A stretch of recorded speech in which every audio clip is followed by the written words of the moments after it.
안녕하세요 여러분, 즐거운 수요일입니다. 자, 오늘 코스피와 코스닥은 모두 상승으로 마감이 되었습니다.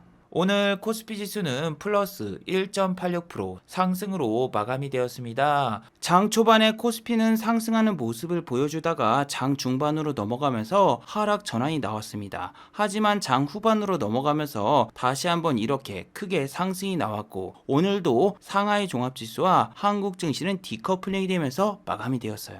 특히 여러분, 내일은 한국의 옵션 만기일 이벤트가 여러분을 기다리고 있습니다. 오늘 장중에는 미국의 S&P 500과 나스닥 야간 선물이 이렇게 크게 상승이 나오면서 한국 증시도 좋은 모습을 보였으나, 현재 보시면은 유럽 증시가 모두 다 크게 하락 중이며 미국의 야간 선물 역시 이렇게 하락 전환이 나왔어요. 자, 그렇다면 이런 상황에서 내일 한국 증시는 어떤 모습을 보여줄까요? 오늘 이 시간에 한번 알아보도록 하죠. 자, 지금 시각이 5시 반입니다. 시간의 단일가, 유럽장, 미국장, 그리고 야간 선물도 다 끝나지 않았습니다. 그래서 매까지는 배제를 해보고 진행해 보도록 하겠습니다. 자, 그럼 먼저 해외 시황과 국내 시황, 그리고 오늘의 특징주를 한번 살펴보도록 하겠습니다. 자, 그럼 먼저 해외 시황입니다. 자, 먼저 다우지수입니다. 어제 다우지수는 마이너스 0.16% 하락으로 마감이 되었습니다. 장 초반부터 다우지수는 이렇게 상승으로 출발했고, 장중에 1% 넘는 상승을 보여주었으나 장중 후반으로 넘어가면서 하락 전환이 나왔습니다. 나스닥 역시 장 초반에는 이렇게 2% 이상 상승하는 모습을 보여주었으나 다우와 마찬가지로 장 후반으로 넘어가면서 결국 하락 전환이 나왔습니다.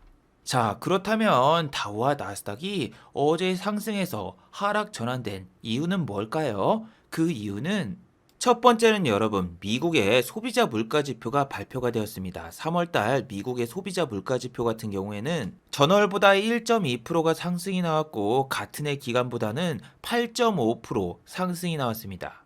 소비자 물가 지표가 상승이 나온 가장 큰 이유는 바로 러시아와 우크라이나 전쟁으로 인한 휘발유 가격의 상승 때문이었고, 휘발유 가격 같은 경우에는 전년 동기 대비해서 32%나 급등이 나왔죠.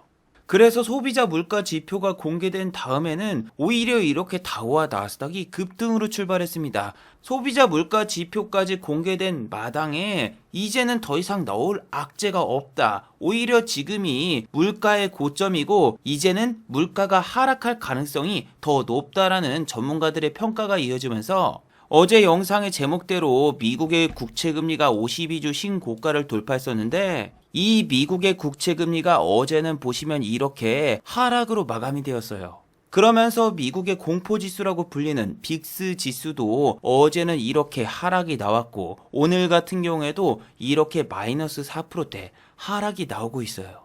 저는 여러분, 여기서 한 가지 궁금했던 게 뭐냐면은, 미국의 국채금리가 상승이 나왔을 때는 골드만삭스 같은 미국의 금융주가 하락으로 마감됐어요. 그렇다면 어제는 미국의 국채금리가 하락을 했는데 미국의 금융주들은 디커플링이 발생되면서 혹시 상승이 나오지 않았을까? 이런 생각을 해봤습니다. 하지만 그런 일은 발생하지 않았습니다. 미국의 국채금리가 상승이 나와도 빠지고, 미국의 국채금리가 하락이 나오면 더 빠지고, 전형적인 개잡주의 모습을 보여주더군요. 자, 골드만삭스 같은 경우에는 어제도 마이너스 0.31% 하락으로 마감이 되었고, 모간 스탠리 역시 장 초반에는 플러스 2.33%까지 상승이 나왔다가 종가는 마이너스 0.11% 하락으로 마감이 되었어요. 그러니까 황금 양말 골드만삭스 혼자 개잡주가 아니라 그냥 미국의 금융주 섹터 자체가 하락세를 보이고 있는 거죠. 물론 이건 한국도 마찬가지였습니다. 코스피와 코스닥이 1% 이상 상승이 나왔어도 신한지주 같은 금융주는 오늘 이렇게 마이너스 1.2% 하락이 나왔죠. 물론 카카오뱅크처럼 상승이 나온 금융주는 있어도 카카오뱅크는 오프라인 은행이 아니라 온라인 은행이라서 조금 다른 모습을 보인 것 뿐이고, 카카오뱅크 같은 경우에는 개별적인 호재가 있어서 이렇게 크게 상승이 나온 거예요. 카카오뱅크의 호재라기보다는 카카오 시리즈 전체 호재가 나왔는데, 바로 금융위원회에서는 카카오페이의 보험업 진출을 허가했다라는 뉴스죠. 저는 당연히 이번 정부가 카카오와 네이버를 규제한다고 해서 이번 정부에서는 허가가 안 날 줄 알았는데 생각보다 다른 모습을 보여줬네요. 카카오페이 같은 경우에는 지난번에 논란이 있었던 보험 사업을 전면 수정해서 재검토를 했고 그 결과 금융위원회에서는 카카오페이가 보험업 서비스를 할 수 있도록 허가를 냈다라는 소식입니다. 자, 그런데 여러분, 이 기사의 핵심 키워드가 바로 카카오페이인데 카카오페이가 이렇게 언급돼 있으면은 카카오페이의 주가가 크게 상승이 나오겠구나 이렇게 생각을 하게 되는데 카카오페이는 예상 외로 크게 상승이 나오지도 않았습니다. 보시면 오늘 플러스 2.64%까지 상승이 나왔다가 종가는 플러스 1.13%, 생각보다 큰 상승도 안 나왔고 전반적인 카카오페이의 하락세는 계속 이어지고 있는 모습입니다. 자, 그리고 카카오 같은 경우에도 지금 보시면 일주일 동안 하락을 했다가 드디어 반등이 나왔는데 반등폭이 고작 1.81%밖에 되질 않죠. 실질적으로 카카오 시리즈에서는 카카오뱅크가 그나마 3.42%까지 상승이 나왔는데 이거는 다른 카카오 주식보다 카카오뱅크가 가격이 저렴하기 때문에 상대적으로 많이 올라 보이는 것 뿐이죠. 그리고 여러분, 저는 진짜 궁금했던 게 어제 영상에서도 말씀을 드렸지만 카카오는 미쳤습니다. 아니, 카카오 게임즈에 속해 있는 사자사랑, 라이온하트 같은 경우에는 오딘 게임의 제작사입니다. 이 제작사를 독립적으로 IPO를 추진하겠다, 요런 말도 안 되는 이야기가 나왔습니다. 그래서 어제 카카오 게임즈 같은 경우에는 악재가 나오면서 이렇게 8.25%나 급락이 나왔는데 오늘 같은 경우에도 저런 호재 뉴스가 나와서 플러스 0.5%까지 장중에 상승이 나왔다가 종가는 결국 마이너스 1.20% 하락으로 마감이 되었습니다. 저는 여러분, 제 사륜안으로 예측을 해보는데 카카오페이가 보험 서비스라면은 이 카카오페이에 속해 있는 보험이 만약에 잘 된다? 그럼 얘네는 또 이거를 물적 분할해가지고 카카오 보험을 IPO 추진해서 또 상장을 할 겁니다. 왜냐하면 여러분, 카카오 대리운전, 카카오 택시 이 서비스를 하고 있는 카카오 모빌리언티도 이번에 물적 분할이 되면서 또 상장을 하잖아요. 아니, 저렇게 모든 사업을 물적 분할해서 상장을 할 거면은 카카오 지주사를 누가 사죠? 카카오 같은 경우 여러분 지금 실적이 좋아도 여기에 속해 있는 사업들이 하나씩 물적 분할이 되면은 당연히 매출과 영업이익이 줄어들 수밖에 없죠. 물론 카카오 측에서는 이렇게 이야기를 합니다. LG화학이라던가 SK이노베이션과는 다르게 시작부터서 카카오뱅크와 페이, 모빌리티어티는 따로 법인을 설립해서 운영을 해왔고 그 덕분에 실적에는 전혀 타격이 없다. 아니, 그러면 왜 카카오 게임즈의 매출을 반 이상 담당하고 있는 라이온하트는 물적 분할을 하면서 왜 IPO 상장을 추진하고 있습니까? 아니, 이게 앞뒤가 똑같은 대리운전 1577처럼 앞뒤가 똑같은 이야기가 나오면 말을 안 하는데 어제 물적 분할 뉴스가 나왔을 때 카카오 게임즈라던가 이런데 관계자들의 이야기를 들어보세요. 아니, 우리는 뭐 물적 분할이라던가 이런 것도 따로 제한을 두지 않고 카카오 지주사 대표 남궁훈 씨가 카카오 주가가 15만 원이 되기 전까지는 법정 최저임금만 받고 살겠다 이렇게 얘기했지만 우리는 그런 말 한 적이 없다 이렇게 닭발을 내밀었어요.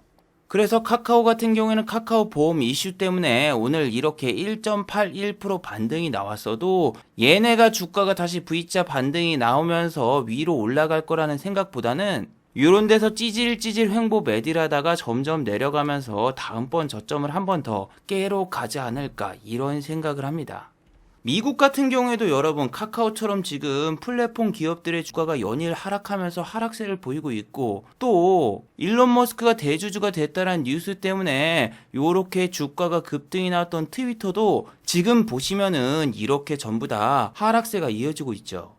그래서 네이버 같은 경우에도 플랫폼 기업이 전 세계적으로 약세를 보이고 있기 때문에 지난번 여기 저점이 29만 7천 원을 한 번 더 어깨로 내려갈 가능성도 농우바이오처럼 상당히 농후해요. 자, 물론 여러분 5일 전 영상에서 말했던 국내 증시와 디커플링이 되는 섹터도 있습니다. 특히 유통 섹터 같은 경우에는 월마트는 이렇게 미칠 듯한 상승이 이어지면서 52주 신고가를 가고 있는데 이마트는 정말 차트가 참 죽여주죠. 횡보를 하면서 계속 하락세를 보이더니 오늘 지수가 1% 올랐는데도 마이너스 1%를 기록하는 기욤 패트리 같은 기욤을 보여줬습니다. 아니 오늘은 여러분 삼성전자고 SK하이닉스, LG에너지 솔루션 이런 녀석들이 주축으로 올라가지고 지수가 오른 게 아니라 그냥 코스피 시가총액 1위부터서 22 종목 내에 있는 종목들이 한 종목을 제외하고 다 올랐어요. 그리고 상승과 하락 종목을 보셔도 코스피 같은 경우에는 714 종목이 오르고 하락이 164 종목이에요. 근데 이 하락한 164 종목의 종목들이 뭐다? 어제 악재가 나왔고 급락이 나온 일동제약과 그리고 쌍용차 인수 관련 개잡주들인데 오늘 같은 경우에는 악재 뉴스가 있어도 대부분의 종목들이 보통 상승이 나왔습니다. 예를 들면 말이죠. 리오프닝 관련주는 정말 큰일이 났죠. 안철수 씨가 오늘 이런 이야기를 했어요. 야외 마스크는 너무 성급해요. 자, 안철수 대통령 인수위원장은 오늘 이런 인터뷰를 했습니다. TBS 라디오 방송에 나와서 지금도 매일 10만에서 20만 명의 확진자가 발생하고 있는데 아직까지 야외 노마스크는 실질적인 무리가 있다. 저는 여러분 지난 영상에서도 말씀을 드렸지만 우리나라 지방선거가 6월 1일이 있으니까 지방선거에 이기기 위해서 노마스크 정책을 할 것 같아요. 왜냐하면은 잘 생각해보세요 여러분. 자영업자 방역지원금 그동안 안 주다가 대통령 선거 3주 전에 갑자기 지원을 해줬고 방역패스 중단을 언제 했습니까? 대통령 선거 6일 전에 시행을 했어요. 그리고 탈원전 철회 언제 발표했습니까? 대통령 선거 9일 전. 그래서 지방선거 하기 전에 바로 직전에 노마스크 할 것 같아요. 그래서 화장품주 주가가 오늘 빠졌느냐? 저런 이야기가 나왔어도 올랐습니다. 아모레퍼시픽은 오늘 홍진호 씨처럼 2.2% 상승으로 마감이 되었고 토니모리 역시 플러스 0.9% 상승. 화장품주 대장주인 이차한불 역시 플러스 2.77%나 상승이 나왔어요. 이거는 주식하시는 분들 모두가 이렇게 생각을 했을 거라고 생각을 합니다. 왜냐하면 오늘 화장품 섹터는 내린 종목을 거의 찾을 수가 없어요. 물론 여러분 화장품주 같은 경우에는 차트적으로는 자리가 그렇게 좋아 보이지가 않죠. 왜냐하면은 4월 4일 죽음의 날부터서 지금까지 계속 하락세가 이어지다가 오늘 조금 반등이 나왔는데 여러분이 좋아하는 5일선도 깼고 11선도 깼고 이제 볼린저 중앙선과 그리고 하단 지지선 요런 지지선을 제외하고는 남아있는 지지선이 없고 이거는 이차한불이라던가 아모레퍼시픽 역시 마찬가지입니다. 지금 주식시장이 무서운 게 뭐냐면은 과거에는 이렇게 이차한불이라던가 이런 녀석들이 한번 급등이 나면 최소 3일 이상 급등이 나오면서 개인 투자자분들을 좀 따라오게 만들었는데 지금은 한번 급등이 나왔을 때도 상한가를 말지 않고 그 다음날 시초가에서 바로 드랍을 시키고 그 다음부터서 그냥 쫄쫄이로 빼버리면서 개인 투자자분들이 좋아하는 심리선들을 다 깨버리면서 내려오고 있는 상황이죠. 리오프닝 관련주 중에서 화장품주는 그나마 상승이 나왔어도 이렇게 제주항공이라던가 진라면과 전혀 상관이 없는 진에어 이런 항공주 특히 LCC 관련주는 모두 다 하락으로 마감이 되었어요. 자, 오늘 항공주가 내린 이유는 다들 알고 계시겠지만 유가가 여러분 다시 100달러를 돌파하는 모습을 보였었죠.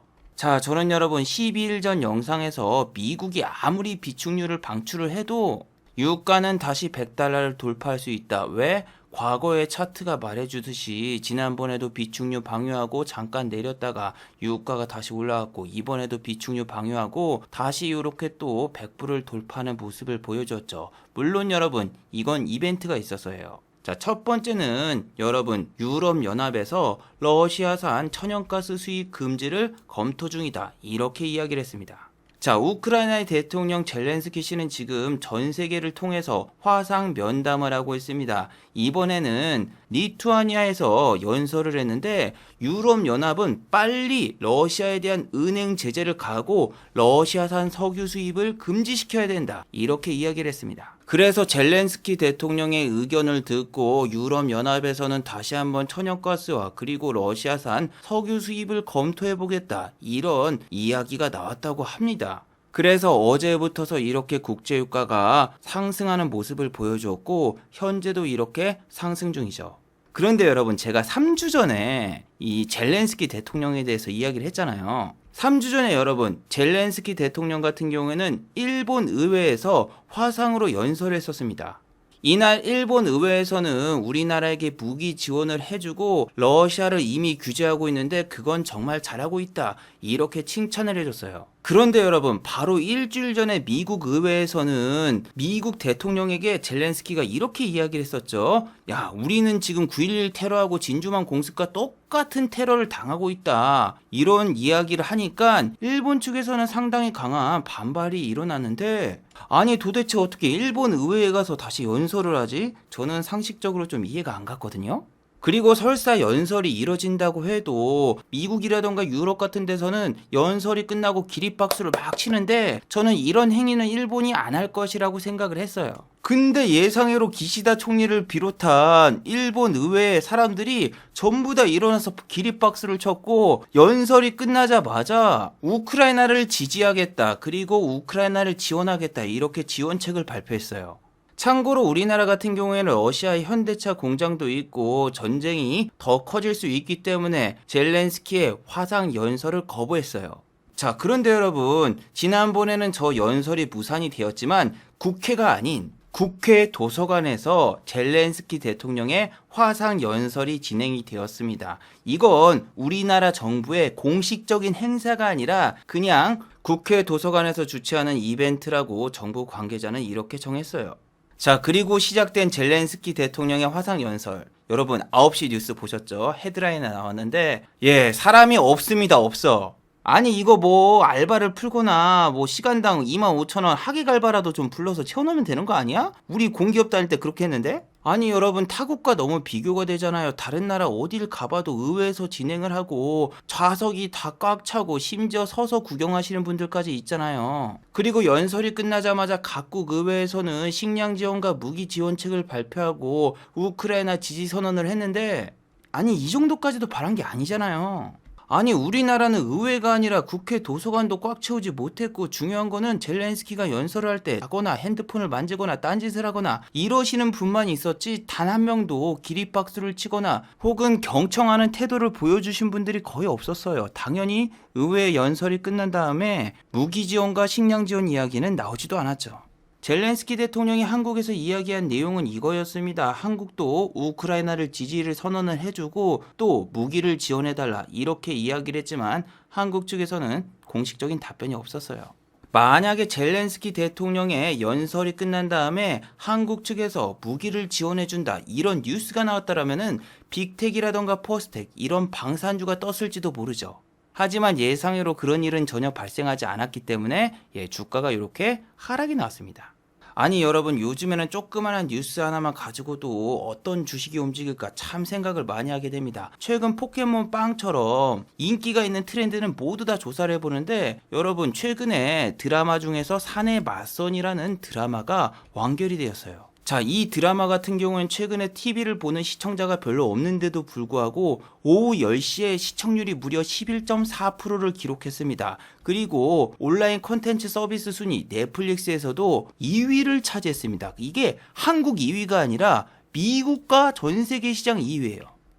그래서 저는 이걸 보자마자 야, 이거 SBS에서 만들었으니까 SBS 주식이 움직이지 않을까? 이런 생각을 했습니다. 자, 그런데 여러분, SBS 콘텐츠 허브 같은 경우에는 그렇게 크게 움직이지 않았고, SBS 미디어 콘텐츠라는 주식은 있었는데 그거는 통합이 되면서 없어져 버렸어요. 그래서 여러분, SBS 지주사 자체가 이렇게 크게 상승이 나왔더라고요.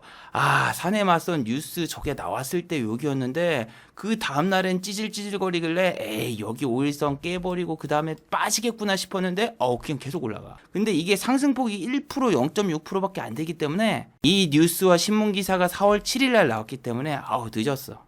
그리고 여러분, 지금이 여러분 4월이잖아요. 그러면은 어린이날을 대비해가지고 요 어린이날 대목주, 예를 들면 뭐 장난감이라던가 아니면 뭐 쇼핑 관련주, 애니메이션 관련주, 뭐 요런 컨텐츠 쪽이 움직이지 않을까, 요런 생각을 해봤거든요. 과거 2015년도에는 국산 애니메이션 또봇이 인기를 끌면서 왕구 제품이 어마어마하게 잘 팔려서 손오공의 주가가 요렇게 8,000원까지 올라갔던 전래동화 같은 전래가 있었거든요.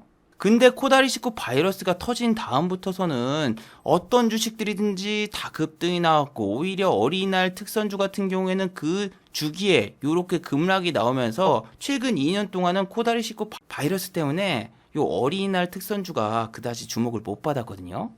그래서 어린이날 관련주들이 지금 뭐 움직이거나 뭐 낌새나 뭐 세력들이 매집하는 게 보이는가 살펴봤더니 그런 건 별로 없네요.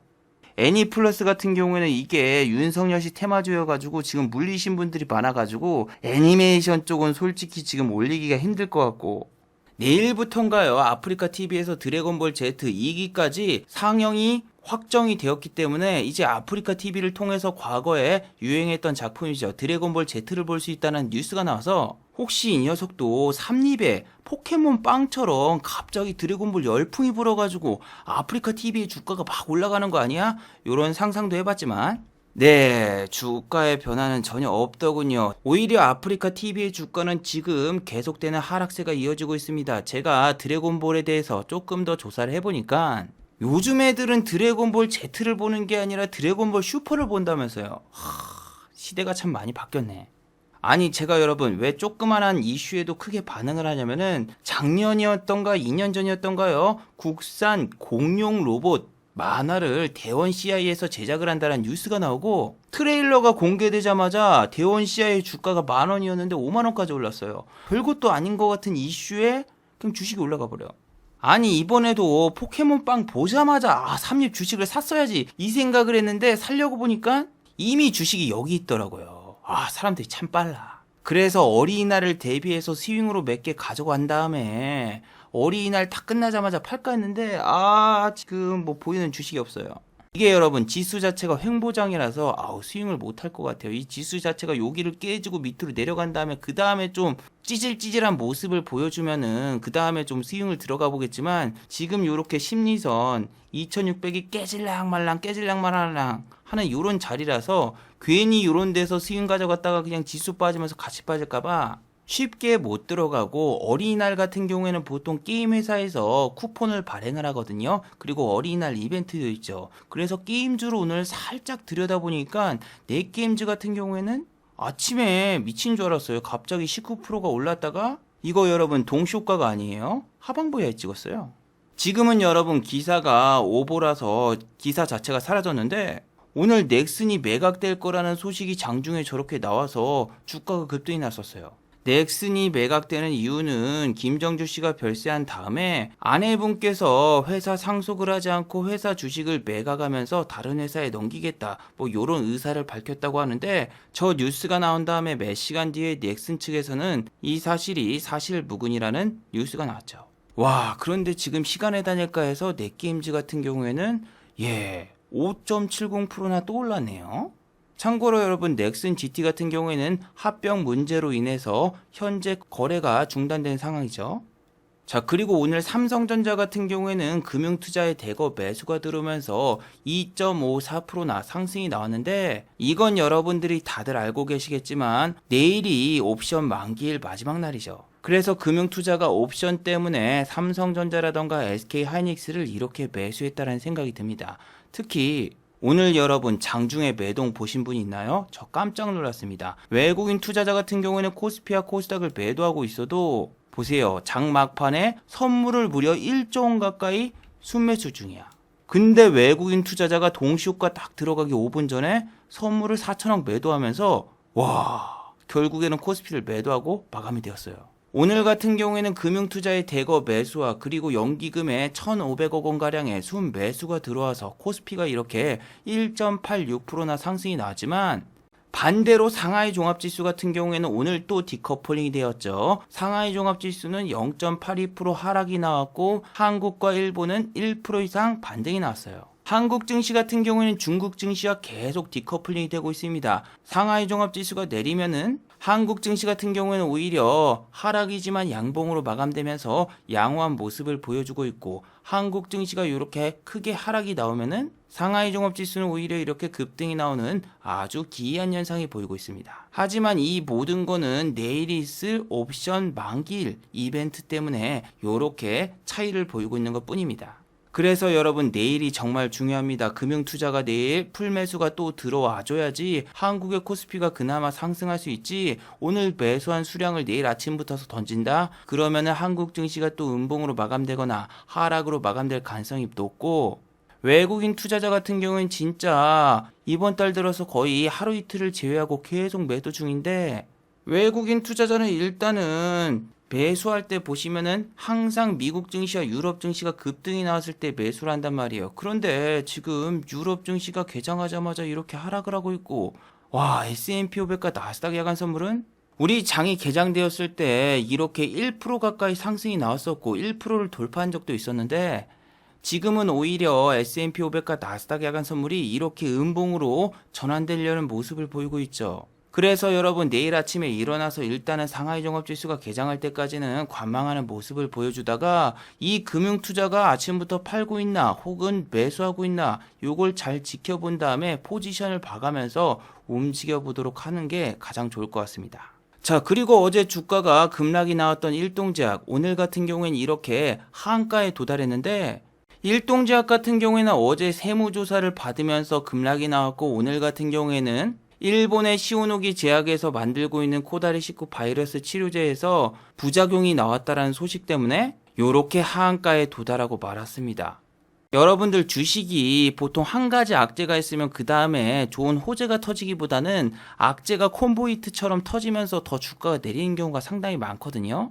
진단키트 관련주 같은 경우에도 4월 11일부터서 신속항원 검사가 중단이 된다는 뉴스가 나오고, 시젠의 주가가 이렇게 한번 급락이 나왔었는데 그 다음에도 계속 빠지지, 보통 이렇게 반등이 나오는 경우는 3일 동안 급락이 나와서 한 번 정도 기술적인 반등을 줄 때 빼고는 악재가 이어지면서 계속 빠지거나 횡보하다가 또 빠지는 경우가 대부분이에요. 그래서 악재 뉴스가 처음에 떴다? 그럼 그때 투매를 하는 게 오히려 여러분들 주식을 오래 할 수가 있습니다.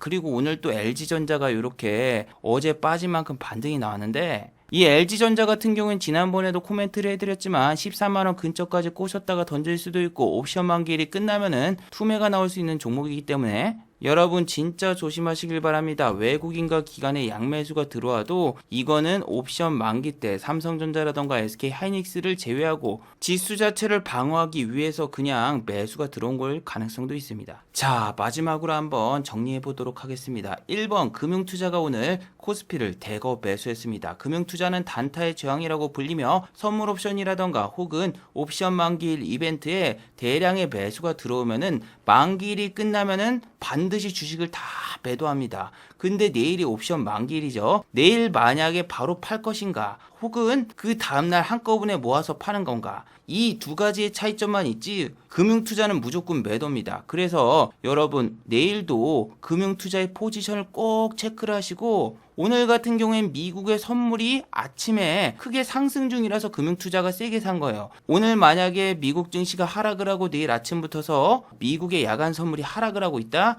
그러면 한국 증시가 시작부터서 크게 하락할 수 있으니 꼭 주의하도록 하세요. 자, 두 번째, 내일은 한국의 금리 인상 발표가 있습니다. 오늘은 여러분 금융주들이 대거 안 좋은 모습을 보였는데, 내일은 한국은행에 금통위가 열리고 여기서 금리를 인상할 것인지 금리를 인하할 것인지를 결정합니다.